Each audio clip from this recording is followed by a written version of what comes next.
घेतलंय काय बघा. थांब रेकॉर्डिंग चालू ठेवा. रेकॉर्डिंग आधी मध्येच काय काय पण झालं तरी कट नको करू. समजलं? हां थोडा नको कॅमेरा कुठं फिरू नको. हां थोडासा फिरव, समुद्र वगैरे दाखव थोडासा आणि सरळ ठेव कॅमेरा. जेवढा स्टेडी ठेवतो तेवढा स्टेडी ठेव. हात फिट करून हात कट करून हात एवढा जातोय. तुला असा कसा बघायला सांगितला मी? कसं बघायला सांगितला होता? त्याला ग्रीप ग्रीप दिसलेला व्यवस्थित. हां नाव देवा बस चल ठेव. नमस्कार मंडळी, माझं नाव संकेत आणि तुम्ही पाहत आहात कोकण सिरीज पार्ट 1चा ब्लॉग 5 आय थिंक सो. कारण भरपूर खूप उशीर झाला या ब्लॉगला, कारण बऱ्याच गोष्टी म्हणजे चालू होत्या, त्याच्यामुळे हा ब्लॉग मी टाकला नाही.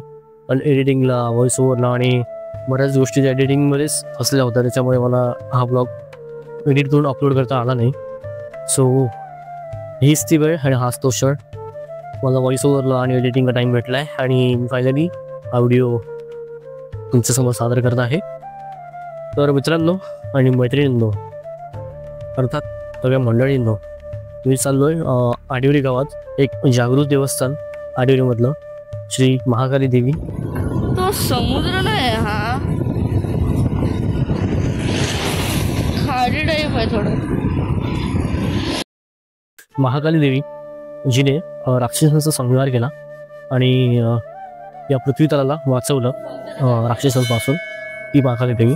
तर महाकाली देवीचा इथे सहवास, इथे ती कशी स्थापन झाली याचा एक छोटासा इतिहास, एक छोटासा आख्यायिका म्हणता येईल किंवा एखादा एक गोष्ट तुम्हाला सांगतो मी. ही जी गोष्ट आहे ही तुम्हाला त्यांची आडिवरी महाकाली देवस्थान मंडळाचे अध्यक्ष किंवा विश्वस्त काय म्हणता येतील, त्यांचा एक पुढे तुम्हाला छोटीशी क्लिप मी दाखवेनच. पण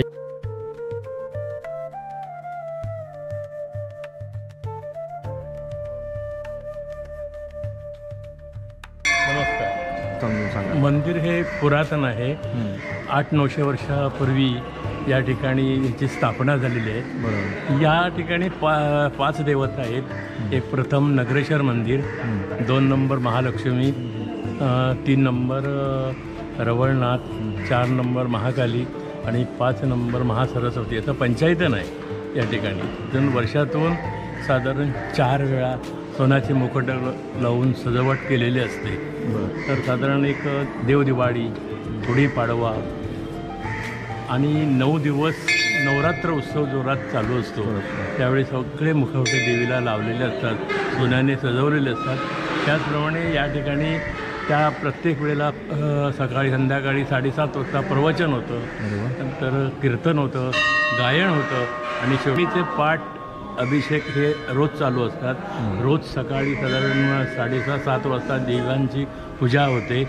त्यानंतर अलंकार जळून सजावट होते. साधारण 10:30-11 वाजता दुपारच होते. नैवेद्य दाखवला जातो. हे रोजचे नियमांचे देवीची विहीर आहे. त्या विहिरीतूनच पाणी काढून देवीला आंघोळ बिंघोळ घालायची असते आणि अगदी शेवटपर्यंत ते देवीला पुरतं. दुसरा पाऊस पडेपर्यंत त्या विहिरीमध्ये पाणी देवीला आंघोळी इतकं तरी पुरतं.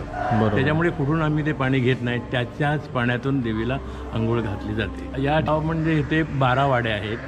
12 वाड्यांचे मिळून हे एक मंदिर आहे. आणि ह्या सगळ्या 12 वाड्यातले नेहमी येऊन शिमगा उत्सव म्हणा, गुढीपाडवा म्हणा, नवरात्र उत्सव, पालखी नाचवणं, हे सगळे कार्यक्रम हे सगळे लोक आनंदाने करतात. प्रत्येक वाडीतून एक खोत निवडून ठेवलेला आहे. त्यांनी जबाबदारी घेऊन प्रत्येक वाडीतील लोकांना त्यांनी जाऊन सांगायचं आहे की अशा अशा ठिकाणी कार्यक्रम आज होणार आहे, तर तुम्ही आपण सगळे गाववाले जायचे आहेत. आणि त्या जास्त मोठा कार्यक्रम म्हणजे नवरात्र उत्सव. जवळजवळ 5-50 हजार लोक देखत दर्शन घेण्याचा क्रम आहे. प्रथम Nagareshwar, 2 number Mahalakshmi, 3 number Ravalnath, 4 number Mahakali आणि 5 नंबर महासरस्वती. हो. महालक्ष्मीची स्थापना आद्य शंकराचार्यांच्या हस्ते झालेली आहे. हो. आणि त्यावेळेला रामदास स्वामी आणि छत्रपती शिवाजी महाराज त्यावेळच्या काळात देवीला भेट देऊन इथून ते पूर्णगड म्हणून गाव आहे की ते पूर्णगडचा किल्ला आहे तो शेवटचा पूर्ण करून ते महाराज नंतर गेले. हो.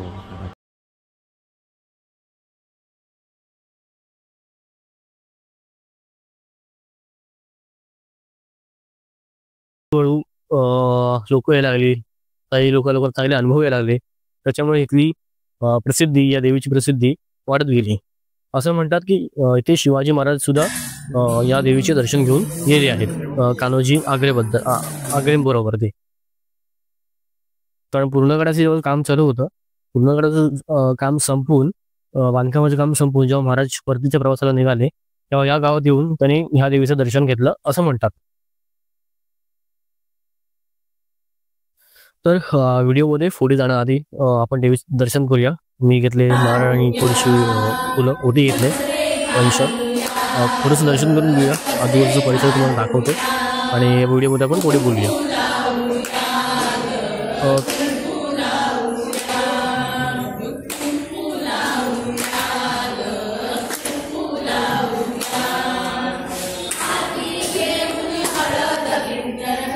तर हे मंदिर वसलेलं आहे रत्नागिरीपासून 40 किलोमीटर अंतरावरती आणि राजापूरपासून 25 किलोमीटर अंतरावरती.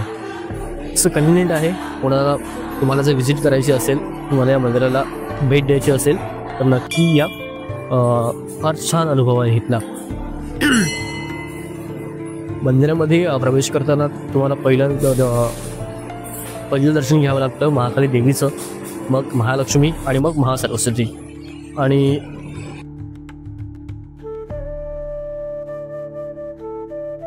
मंदिराचा परिसर एकूणच छान आहे, म्हणजे कमाल. स्वच्छता वगैरे, नीटनेटकेपणा, सूचना, काय गोष्टी कशा करायला हव्यात आणि सगळ्या म्हणजे जेच आपण बाहेर काय काय चांगल्या ठिकाणी बघतो त्या सगळं सूचना वगैरे, ते नीटनेटकापणा असेल तर इथे मला बघायला मिळाल्या.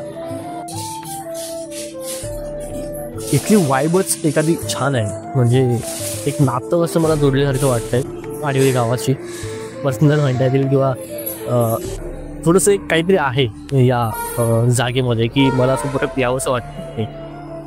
तर नक्कीच नेक्स्ट नवरात्र उत्सवाला भेट देण्याचा विचार करतोय.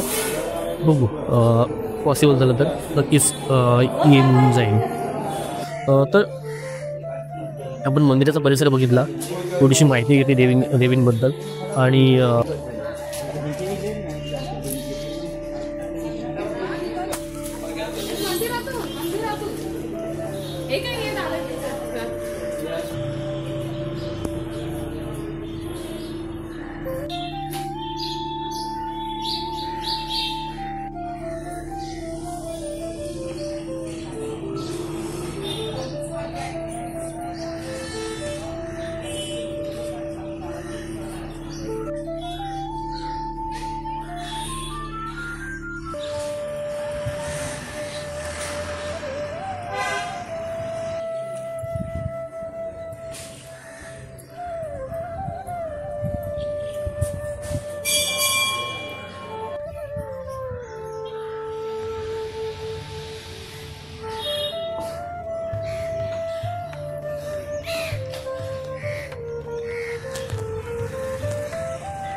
मंदिराच्या उजव्या बाजूला एक विहीर आहे, छोटी म्हणतात नाही, कारण ती भरपूर खोल आहे आणि तिथलं पाणी वर्षभर इथल्या मंदिराला पुरतं इन द सेन्स की हे जे पाणी आहे ते फक्त देवीला आंघोळ घालण्यासाठी वापरलं जातं.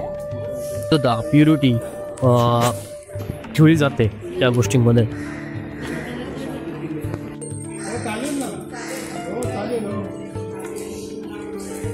थोडंसं मंदिराबद्दल तुम्हाला सांगतो.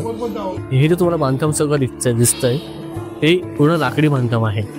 ह्या ज्या पेंटिंग्स तुम्हाला ज्या वाटतात 3D पेंटिंग्स, हे पूर्ण लाकडामध्ये कोरलेलं आहे, लाकडामध्ये बनवलेलं आहे.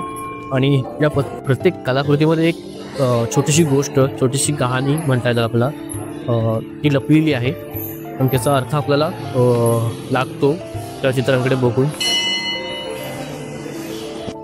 फार अप्रतिम म्हणता येतात ना, त्यातली एक कलाकृती इथे आपल्याला बघायला मिळते. तिन्ही देवींचं दर्शन झाल्यानंतर आपण थोडंसं बाहेर येतो आणि बाहेरच्या आवारात एक मंदिर आहे श्रीदेव रवळनाथ, म्हणजेच अर्थातच शंकर महादेवांचा अवतार ज्यांना म्हटलं जातं रवळनाथ देव, त्यांचं दर्शन आपण घेतोय. चला, दर्शन तर झालेलं आहे सगळ्या देवांचं देवींचं. आता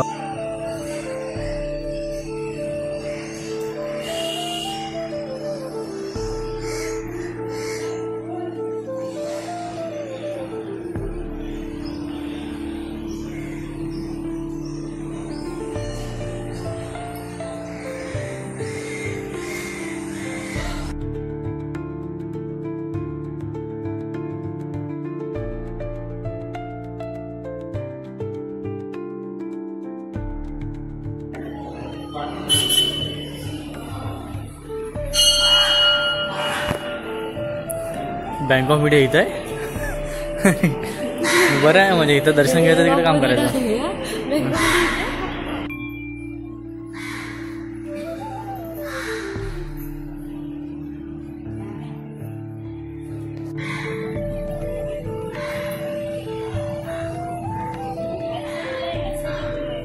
हां,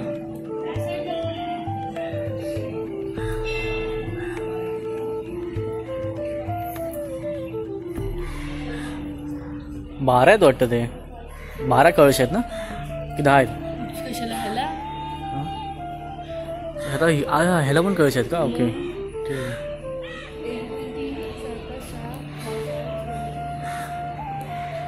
भारी, एक नंबर दिसतं ना.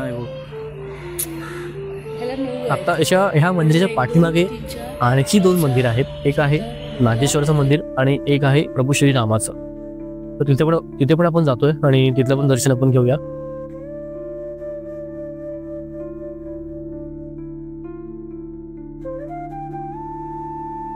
नगरेश्वर मंदिर म्हणजे काय आहे?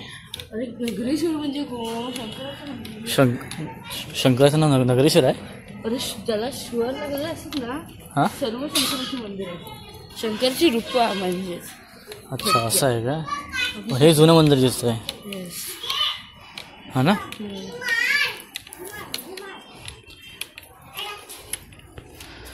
नगरेश्वराय नमः. बांधकाम पण जुनंच आहे रे. राम मंदिर पण जुनं आहे. कुठलं? ते पण राम मंदिर आहे का? मस्तच. डबल आहे, डबल बाकी.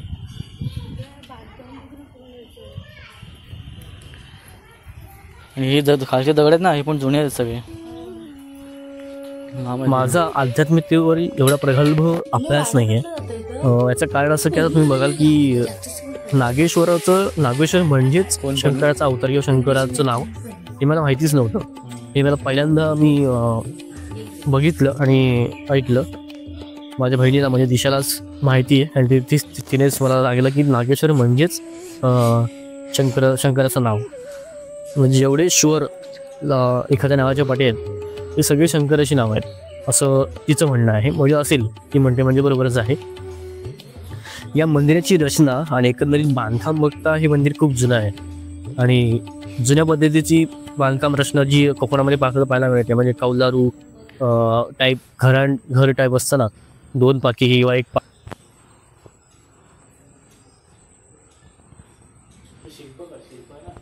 अरे बापरे, हे बघून तर भाई मला शॉक लागला आहे. हे कसं काय, म्हणजे हे काय आहे? थोडंसं मी विचारलं आजूबाजूच्या लोकांना, पुजाऱ्यांना. तर हे वारुळ हे असं म्हणतात की इथे महादेवांच्या गळ्याला जो साप आहे, सर्प आहे, नाग आहे, त्याचा सहवास इथे आहे असं म्हणतात. आणि हे जेव्हा वारुळ छोटं होतं, म्हणजे हे आश्चर्यचकित करणारं ही गोष्ट आहे एखाद्या सामान्य माणसासाठी माझ्यासारख्या. सर हे बघून थोडंसं खूप छान वाटलं की हे ह्या लोकांनी ते जपलंय आणि विशेषतः ते शंकराच्या मंदिरामध्येच आहे, हे विशेष वगैरे झालेलं आहे. पुढचा परिसर मस्त आहे इथला. आणि आता आपण जातोय श्रीरामांच्या मंदिरामध्ये. तर श्रीरामांचं मंदिर हे इथल्या ब्राह्मण समाजाने बांधलंय असं म्हणतात. आणि इथला पण परिसर खूप छान आहे, मूर्ती पण प्राचीन आहे आणि आजूबाजूचा परिसर खूप छान आणि मंदिर पण प्राचीन आहे.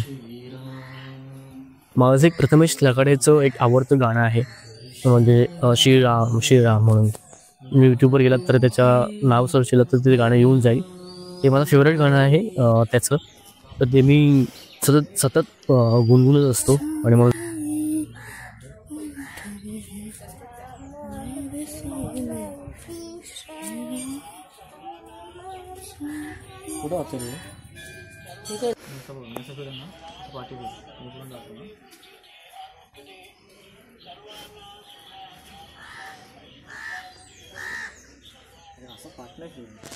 असं तू काकाकडे जा ना, मला मामाकडनं सांग पाहिजे.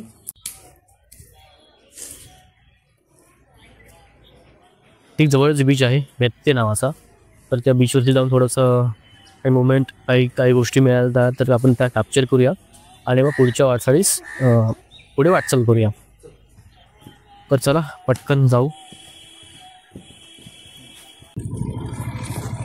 मी व्यत्तेला जाऊन आलो आहे आणि एक तुम्हाला सांगतो की इथे ह्या बोर्डावरती विश्वास ठेवू नका. इथे दिले 7 किलोमीटर आणि आतमधला रस्ता हा जवळजवळ 15 किलोमीटरचा आहे. तर बोर्ड अजून जात आहे तर सांभाळून की तेवढं अंतर आहे एवढं ध्यानात घेऊन पुढे जा. कारण ह्या मुद्द्यावरती बोलणं का गरजेचं आहे, कारण माझ्याकडे टाईम खूप लिमिटेड होता तिथे जाण्यासाठी. थोडं चांगला बीच चांगलाच आहे पण माझ्याकडे टाईम लिमिटेड होता आणि तुमच्याकडे कदाचित असेल लिमिटेड टाईम. तर ही गोष्ट ध्यानात घेऊन तुम्ही जा पुढे की अंतर खूप जास्त आहे. 4 किलोमीटर सांगून 10.